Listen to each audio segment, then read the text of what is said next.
Hey everybody, it's John from JB's Total Gaming. Today I'll be talking about whether or not you should buy Mage Knight. Mage Knight is one of the earlier games I bought when I started really getting into the board gaming hobby. This game had just come out. And so why have I waited so long to review it? Well, this is not an easy game to review, to be sure. And actually I feel like it suits this new should you buy format even better. Now, Vlaada Chvátil may be my favorite designer, not necessarily because of one game I can look to and say, this game and games like that are ones I enjoy, like Trajan with Stefan Feld, because a lot of his games have some similarities. Vlaada Chvátil, well, designed this, which is one of the most complicated games I've still played to this date, and he designed Bunny Bunny Moose Moose and Codenames, and in general comes up with very different ideas, and this game in and of itself has many different ideas, and is very different than most games out there. So what do I mean? Well, I'm not going to get into gameplay, because that would be like an hour-long video to explain how to play the game, but we'll just look at some components and give you kind of an idea of what the game is and my thoughts on if it might work for you and your group. So here's the insert for Mage Knight, and at first glance this game doesn't look like it'd be necessarily too terribly bad. So you've got tiles, and like a lot of adventure games, you're going to be putting these tiles out, putting them together, and your character, and there are 4 different cool characters, and they're kind of neat pre-painted minis, will go onto the board and adventure around and move around, fight monsters, and do things. So in that way, Mage Knight seems like an adventure game. And it's kind of neat too, because down further in this stack there are like city tiles, basically, instead of the rural tiles that are actually, more difficult and more complicated, because your character is going to level up. So speaking of leveling up, so there's this whole track here where after you get a certain amount of experience, you'll level up, and there's 2 different things that happen when you level up. Basically, you'll be getting more cards, getting tougher, and things like that. There's a thing here that shows you how many movement points it takes to move across things during the night, and then there's another side for a day, because there are segments of the game, days and nights, and then you basically play a certain number of total days and nights throughout the game, and the things change a little bit. So a very adventure game. Different spaces cost different movement. Your guy goes around and does stuff. There's a whole pile of monsters here, and then because Mage Knight technically is based on an old sort of HeroClix type of game, here's kind of the touch to it that you can have basically different level of cities that you'll come across, and you can rotate on the bottom basically what level they are. Well, that doesn't look too terrible. Well, Mage Knight is also a deck builder, so there are wound cards that are terrible. There are character starting decks that everyone will start with, and each character is going to start with 1 card that makes their hero unique, but by the end of the game, they're going to be getting all kinds of interesting cards that do interesting things. Now, you also kind of pick at the start of each round, like an ability you have, and it also determines turn order, but there are all kinds of crazy stuff, and most cards are basically going to have 2 options.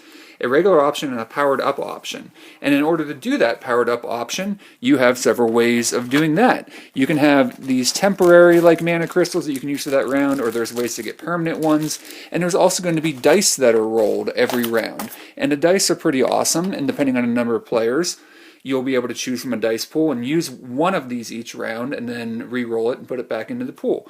So each round you can kind of put together a little puzzle. Oh, so Mage Knight is also a puzzle game, because you're going to have your hand of cards that you've drawn, and you're going to have to figure out, what to do with them on that round. So maybe you want to go burn down a monastery, maybe you just want to go attack some monsters, maybe you want to go after that place where there's monsters, but you can't see what those monsters are. So Mage Knight is kind of a puzzle game in that each round you have to put together your cards and figure out, well, which cards I want to boost with what crystals can I get, what die can I get, and how can I best make that combination. But wait, there's more. So there's all kinds of other stuff under here, and basically I'm not going to get into everything in the game. But Mage Knight, what you really need to know is it's kind of a combination deck builder, because you're adding new cards to your deck. It's an adventure game where you're traveling out and adventuring and seeing what's out there. It's a puzzle game trying to figure out what to do with your cards each time, and that puzzle is incredibly complicated. So here's the deal. Like I said, there are a lot of things I like. I like combining all those different things. I like when you level up, the card actually goes to the top of your deck when you level up, but there are other things you can get when you level up, depending on what level you are, and it kind of switches back and forth. There are these tokens you get to choose from, and they give your character kind of special abilities. There's just so much stuff. So like a lot of games nowadays, this Game comes with two rule books, a game walkthrough, and then the actual rule book. Here's the thing though, usually a game walkthrough is like a couple of pages, but this is just like, here's to do a beginner game. And one thing you need to know about going into this game is this is an incredibly complicated puzzle. So on your turn, like I said, you have to decide what you want to do. Well, even combat in and of itself is incredibly complicated. There are some monsters, depending on the situation, you might not even know what they are until you go up to fight them. And you might have a situation where no matter what you do, you're one attack short of being able to kill it before it attacks you, because there's like a ranged siege section that happens first, where you have a chance to kill the monster before it hits you. But if you can't do that, it hits you first. So then you have to find a way to use your cards to block all of the damage. And here's the deal. If you can't do it all, just like siege attacking the monster, if you can attack with range or siege, it doesn't take hit points off the monster. You have to kill it or nothing. So then you have to block the damage. If you don't block the damage, then there's this equation about how many wounds you take, and those are dead cards in your hand.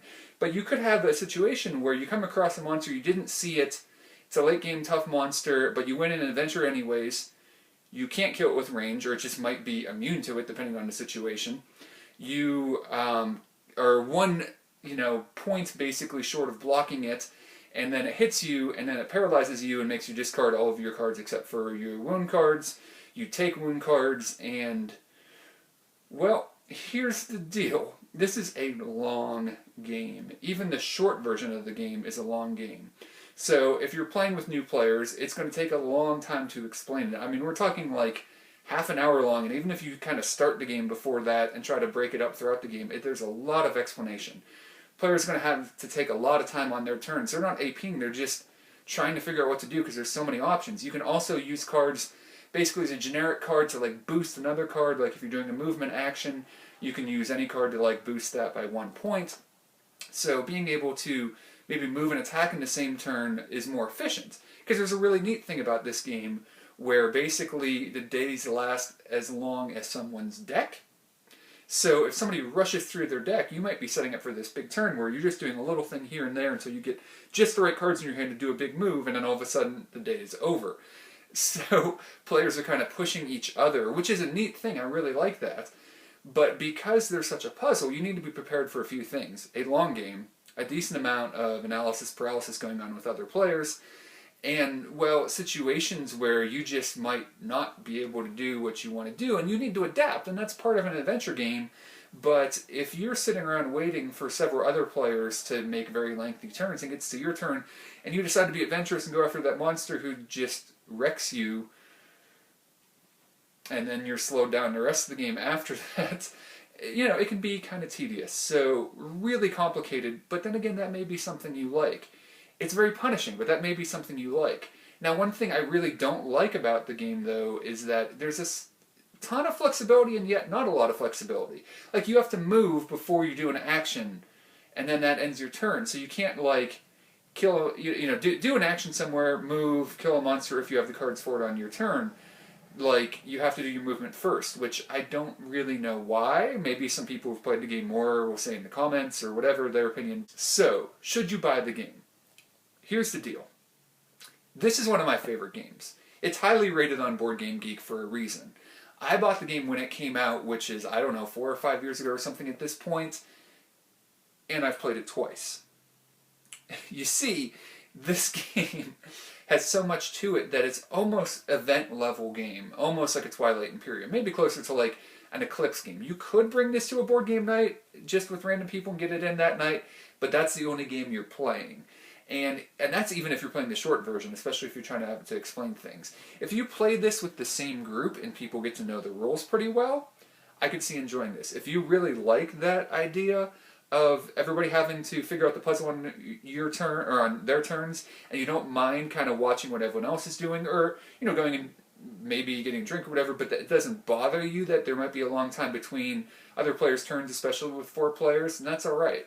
If you have that sort of group where that kind of slower, grindier game is your thing, this game's amazing. The puzzle is fantastic. And like I said, it is one of my favorite games. Just trying to go, what if I... And then you realize, if I use this card, it'll give me this thing, and then it'll let me get this crystal, and I can use that crystal to activate this card, but then I can use this die in order to activate this, will give me this ability, and you can just have that cool thing, or you can just get wrecked in the face by a monster. And if you're okay with that, then I would say this game is a good purchase. If you have a group that might play it consistently, if you have a group that likes that type of game, you like that level of complexity, that length of game, can highly recommend. If you're not sure, as much as I love this game, I can't really widely recommend it. You have to know going into it that this is not a game for everyone. This is definitely not a gateway game. This is a game where players may get frustrated with trying to figure out what to do or not being able to do anything. This is a game where players may get annoyed at length between turns or overall length of the game. And this is a game that is super hard to teach. And if you have this game being taught by somebody who doesn't know it well, that could lead to a very frustrating experience. So overall, I feel like Vlaada Chvátil did a fantastic job again. Made a game that just combines so many elements of gaming and does it so well into this amazing adventure, deck building, hand management, puzzle thing. And yet, buyer beware, this game may not be for you. You have to have the right group. You have to have patience. You have to have a willingness to not be able to do cool stuff all the time. And there's so many amazing things. You can hire basically people who work for you that have special abilities or may be able to, basically jump in front of you and take a hit for you. I mean, there's just so many little touches about this that if I would call this an adventure game, it would easily be my favorite. It's actually a genre that I'm not a big fan of because I feel like this game brings in a lot of things that make that whole genre, more interesting than other adventure games. And yet, with that more interesting, comes a level of complexity that could lead to frustration. So, Vlaada, you're a fantastic designer. I love this game. This may be sacrilege for some people, but I kind of wish there was a more streamlined version that incorporated things but just made it a little bit easier, maybe a little bit quicker. But at the same time, if you love that long game, you can have it. You can vary how long the game is, basically from long to very long, depending on how many tiles you use and things like that. Level up your heroes even more so they can do amazing things or get wrecked by dragons. So there you go. Should you buy Mage Knight? It's like many games, dependent on your group, but this more so than most. An amazing game that I have trouble recommending to most people. So there you go. Thanks for watching. I hope you enjoyed, and we'll talk to you guys again soon. Bye!